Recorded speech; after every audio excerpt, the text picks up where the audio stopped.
Au nom du Père et du Fils et du Saint-Esprit, Amen. Vive mon carême différemment. Cette attitude à avoir. Bienvenue frères et sœurs à la semence matinale. Vous le savez, aujourd'hui est le mercredi 5 mars et l'Église, notre mère, nous invite au recueillement, à la prière, au dépouillement, au jeûne, à la pénitence. Déchirons nos cœurs et non nos vêtements. Le carême de cette année, toi auditeur et auditrice de la semence matinale, tu dois vivre ce carême différemment. Différemment en axant ton carême sur la deuxième attitude que je vais te donner. Cette deuxième attitude, elle vient après la première. Hier, j'ai dit que nous devons crier de la joie. Nous devons être en joie. Vous savez pourquoi? Parce que la vie dans laquelle nous sommes est une vie difficile, pénible. Où ne nous attendons pas toujours à voir les actions de Dieu dans nos vies. Qui vous a dit ça? Qui vous a dit que parce que nous prions, nous devons impérativement et obligatoirement voir la manifestation de Dieu dans notre vie? Non, c'est faux. C'est pourquoi la joie du Seigneur est ma force. La joie du Seigneur est mon soutien. Frères et sœurs, je vous dis une vérité cruciale. Créons la joie. Que notre joie ne soit pas circonstancielle, mais efforçons-nous à être dans un état de joie permanent. Il ne faudrait pas que ton état de joie soit rattaché peut-être à l'argent, soit rattaché peut-être à une bonne nouvelle, soit rattaché peut-être à quelque chose. Pour ceux qui sont proches de moi savent qu'il y a 2 ans de cela, j'ai vécu un drame terrible. Mais ce drame, je l'ai vécu étant en mission. Et j'étais quand même dans la joie. J'étais dans la joie malgré ce drame. J'étais dans la célébration malgré ce drame. Bénissons le Seigneur. Bénissons le Seigneur.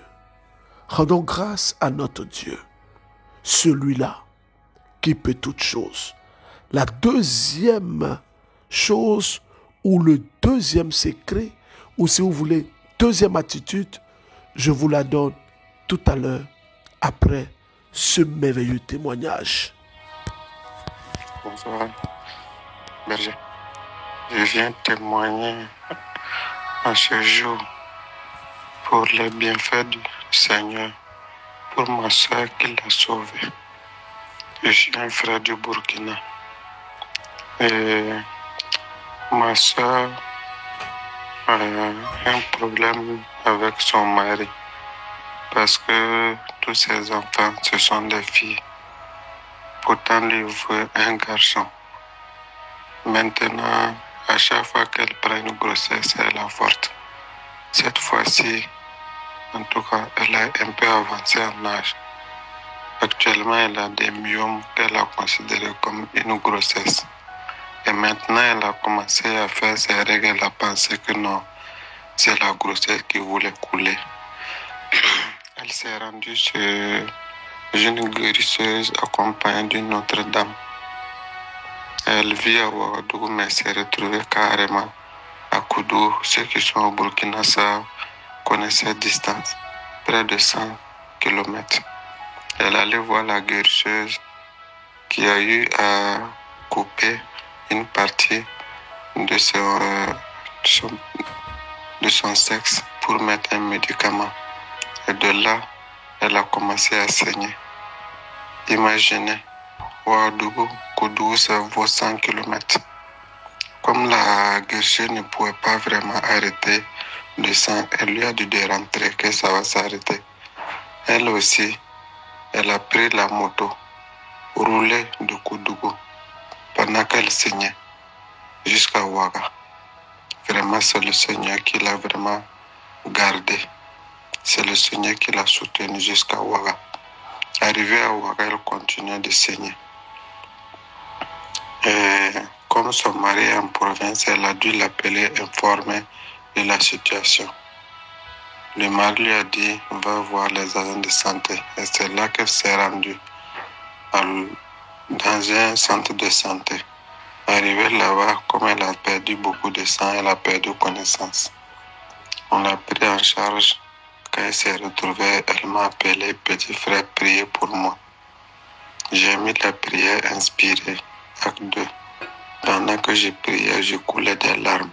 J'ai demandé au Seigneur, Seigneur Jésus, par ton sang, ajoute un peu de sang à ma soeur pour pouvoir la sauver. Excusez-moi.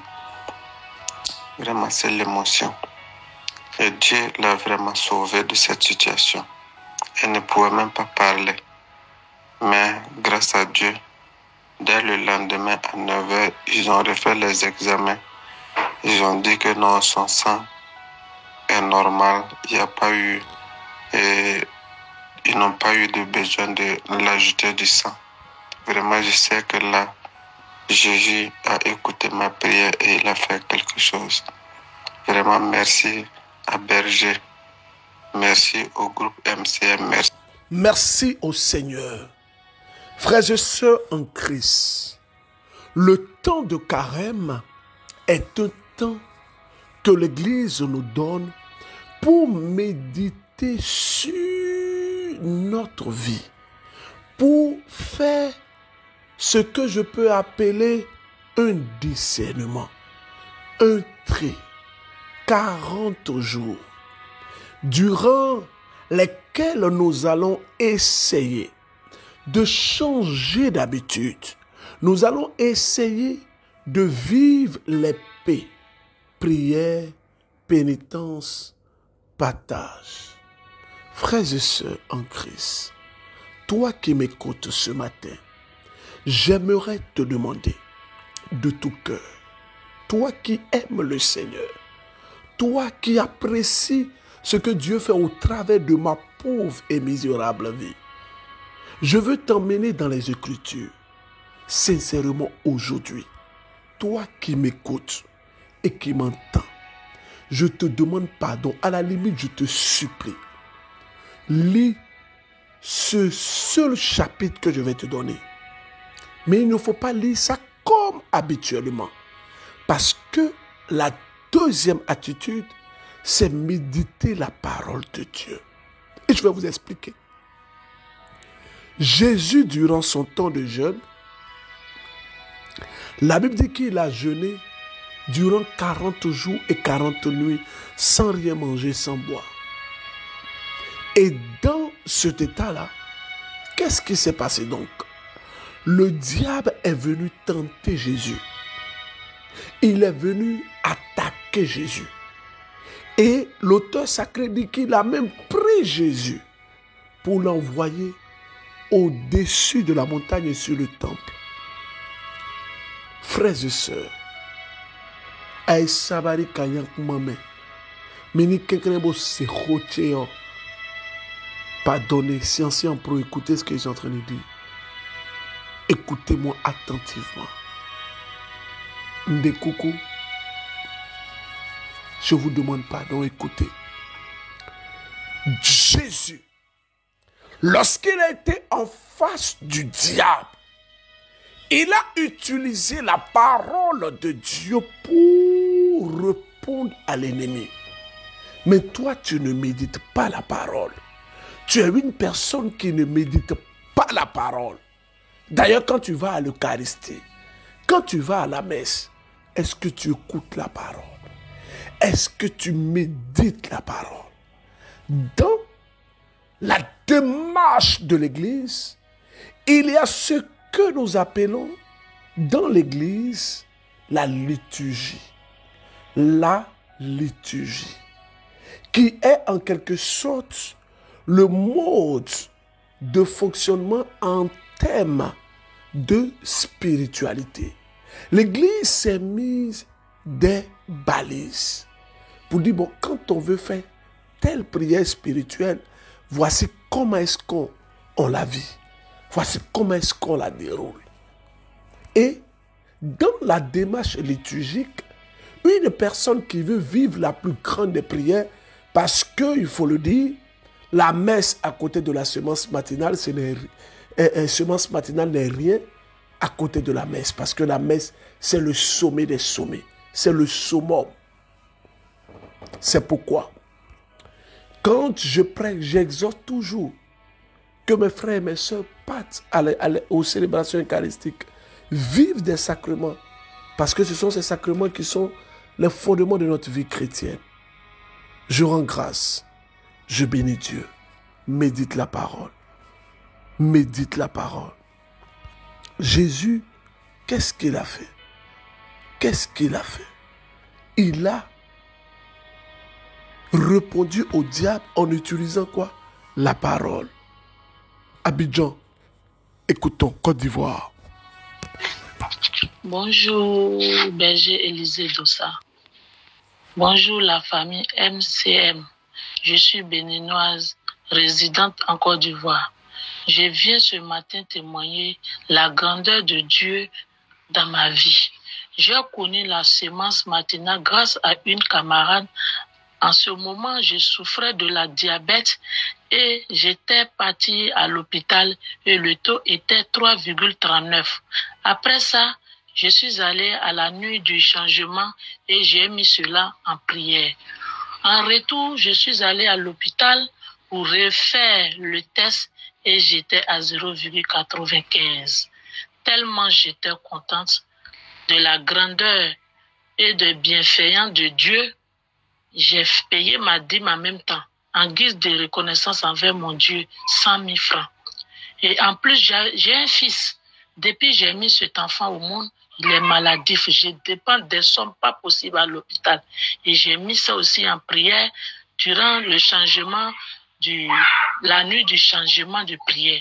Et aujourd'hui, mon fils, ça fait 4 mois, je connais plus pris de médicaments, rien. Je suis heureuse pour cela. Et je remercie Dieu.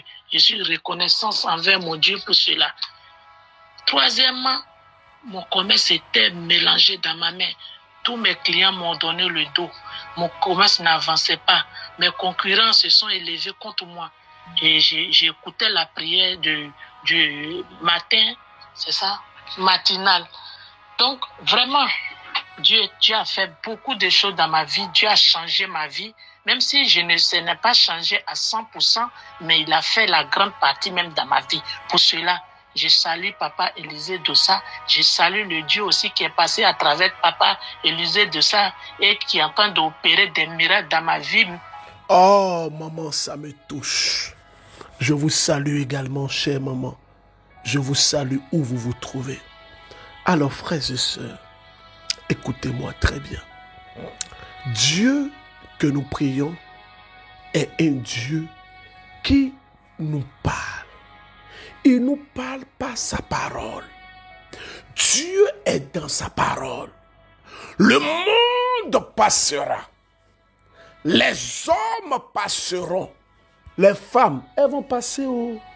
L'argent, wari, le jet, accueil, money. Ça va passer. Mais la parole de Dieu ne passera jamais. Pourquoi? Parce que Dieu est dans sa parole.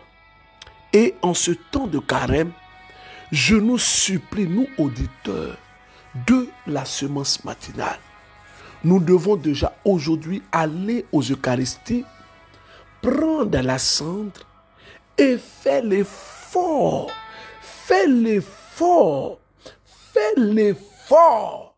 Fais l'effort de vivre pleinement et totalement de l'Eucharistie et de méditer la parole en ce temps de carême. Tu dis tu jeûnes. Tu dis non, moi je suis en jeûne. Et tu ne médites pas la parole. Mais tu es en train de te mentir à toi-même. Tu es en train de te tromper à toi-même. Tu te trompes toi-même. Pourquoi? Parce que quand une personne médite la parole, Cette personne, elle médite à la vérité Dieu. Elle médite Dieu. Pourquoi? Parce que Dieu est dans sa parole. L'un des moyens les plus puissants que Dieu utilise pour parler à l'homme, c'est sa parole. Toi, tu ne médites pas sa parole. Kono, berger, moi j'écoute la parole, non. Médite la parole. Je te supplie, médite la parole. Je suis tellement contente. Hein? Je suis là, je ris bêtement comme ça. Oh, Gigi est beau. Gigi est merveilleux. Surtout maman Marie. Elle a intercédé pour moi. Je vous jure que maman Marie a intercédé pour moi. Hein? Je travaille, on m'a pas payé. Même si on me payait, même je ne pouvais même pas faire... Prendre l'argent là même pour venir, ça peut pas couvrir. Hein? Et j'ai prié.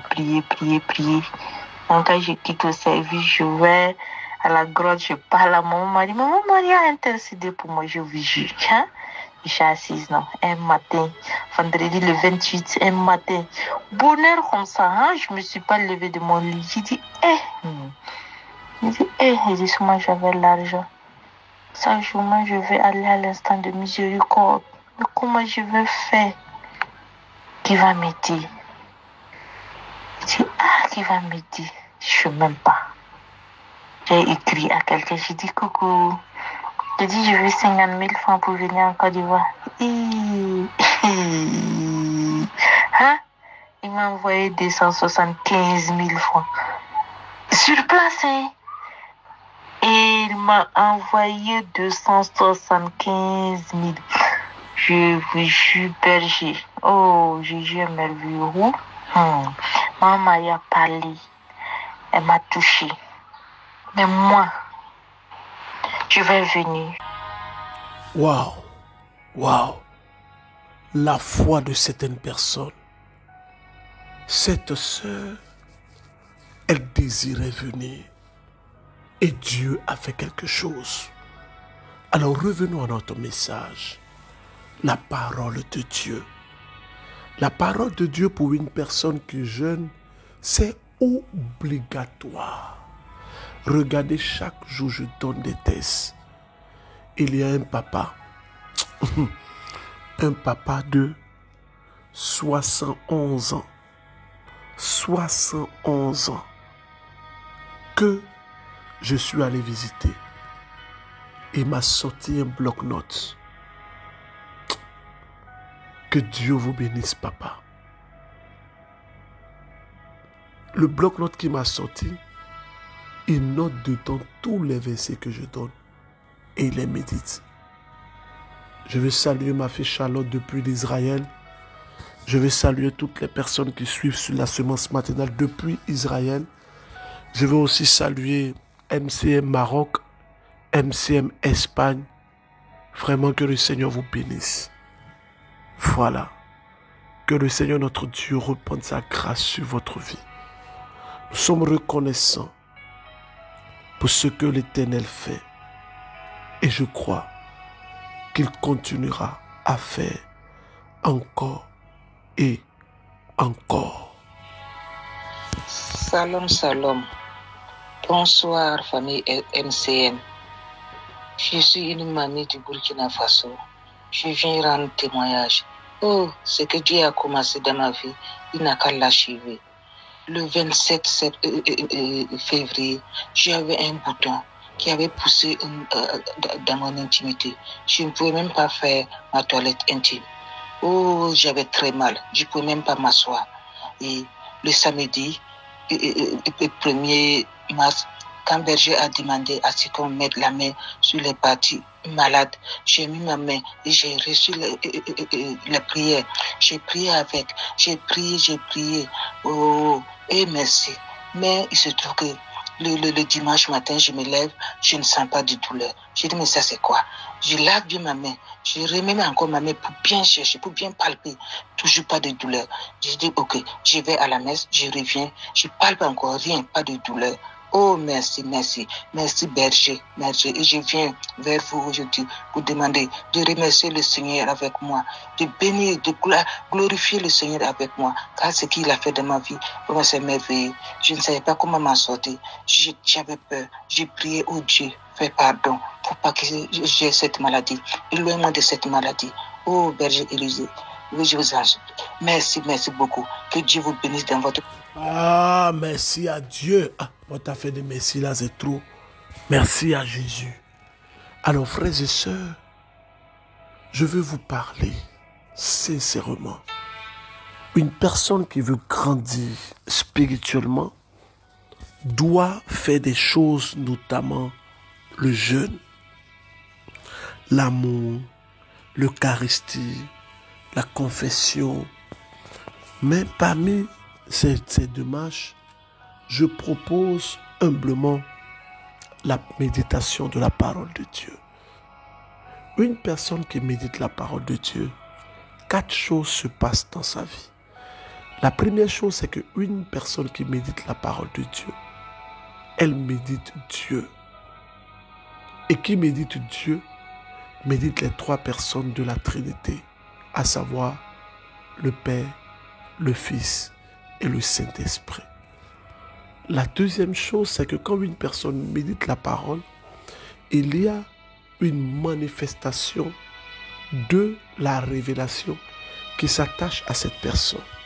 Rappelez-vous de l'eunuque éthiopien qui méditait la parole et qui ne comprenait pas. Dieu a permis que l'un des disciples se révèle à lui et lui explique. Quand tu médites la parole de Dieu, les révélations spirituelles te seront facilement accessibles. Oui, je le dis.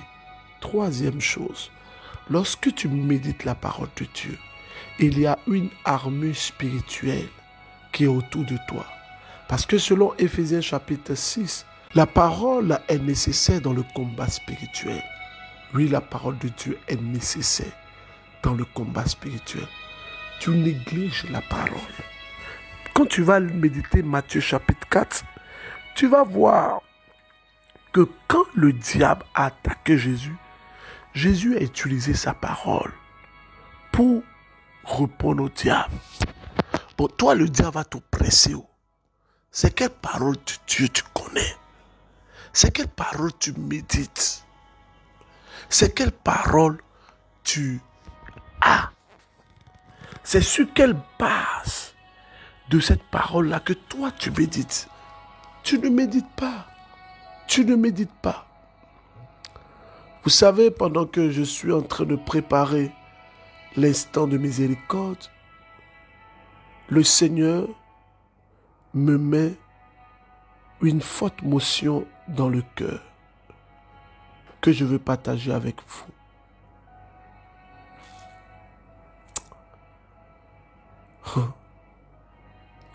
Je décide de partager ça avec vous. Et je vais aller jusqu'au bout. Il y a comme ça dans la vie de mes frères qui m'écoutent. Dans la vie de mes frères et ceux qui m'écoutent. Il y a des situations où nous avons besoin d'avoir une orientation du Seigneur. Et parfois, l'orientation viendra de sa parole. Ce que le Seigneur m'a montré concernant l'instant de miséricorde, il m'a dit qu'il va consoler ses enfants en les consolant comment? En les bénissant. Dieu va bénir beaucoup de personnes. Je vous assure. Shalom berger, je suis une sœur musulmane du Burkina Faso. Aidez-moi à rendre grâce à Dieu. Mon fils a bientôt 13 ans. En mois de février, lors d'une de vos prières, vous avez dit que toutes celles qui désirent la grâce de l'enfantement, qu'elles mettent la main sur le ventre, et je l'ai fait. Et le 1er mars, j'ai fait mon test de grossesse et c'est positif. Merci berger, merci au Seigneur. berger. Priez pour moi, pour la bonne évolution de cette grossesse. Ma sœur, nous disons merci à Jésus qui a commencé en vous cette œuvre merveilleuse. Oui. Côte d'Ivoire, écoutons. Il a redonné la vie à mon âme. Après tant d'années de souffrance, il a redonné la vie à mon âme. Bonsoir, berger Élisée Dossa. Je suis une sœur ivoirienne et j'ai connu la semence matinale grâce à une sœur. Vraiment, aujourd'hui, je fais mon témoignage pour rendre gloire à Dieu parce que j'étais tellement découragée. Je suis là, je vais de stage en stage. Après, je suis là, rien. Mais Dieu m'a fait grâce. En février, j'ai signé mon premier contrat professionnel. J'ai fait mon offrande en décembre avec une petite somme et j'avais deux intentions. Avoir un bon boulot et puis la rencontre de l'âme sœur. Dieu a accompli un, mais je sais qu'il fait les choses à son temps. Donc je voudrais que vous m'aidiez à dire merci à Dieu parce qu'il a vraiment accompli un miracle dans ma vie. Ah, que pouvons-nous dire aujourd'hui, durant 40 jours? Je te supplie, je supplie tous les auditeurs de la semence matinale, durant 40 jours, nous devons manger sa parole, nous devons vivre de l'Eucharistie, nous devons nous détacher de tout ce qui nous n'a pas notre Dieu. Frères et sœurs, faisons cela, faisons cela. Permettez-moi de dire à toutes les personnes qui m'écoutent en Côte d'Ivoire, le Seigneur est en train de susciter un vent nouveau, un vent de consolation, un vent qui est en train de toucher plus d'eux. Oui, je le dis, c'est la vérité. Je ne pourrai pas vous mentir et je ne pourrai jamais vous mentir. Dieu est en train de soulever un vent de transformation, un vent de changement. Si vous êtes à Abidjan, vous avez entendu les gens qui seront au Burkina, les gens du Gabon sont déjà là, Cameroun sont déjà là, c'est bon. Toi qui m'écoutes, fais l'effort de t'inscrire. Je reprends rapidement les numéros.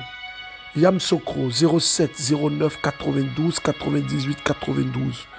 Adiaké 07 09 12 66 69. Aboissou 07 57 44 44 20. Sikensi 07 89 60 24 84. Maman de l'Or à Jacquesville 07 07 68 39 35. Pour les personnes qui sont à Abidjan, nous avons mis des cas de transport pour vous au prix de 2000. Et il y a une maman qui a décidé de subventionner le transport. Elle a pris 1000 francs, 1000 francs, 1000 francs, 1000 francs. Maman, que Dieu vous bénisse.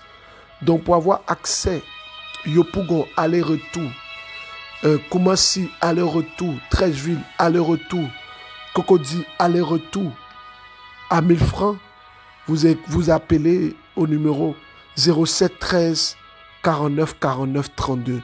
07 13 49 49 32. Beaucoup m'écrivent, berger, où est-ce que je peux faire mon témoignage? Je vous donne le numéro des témoignages.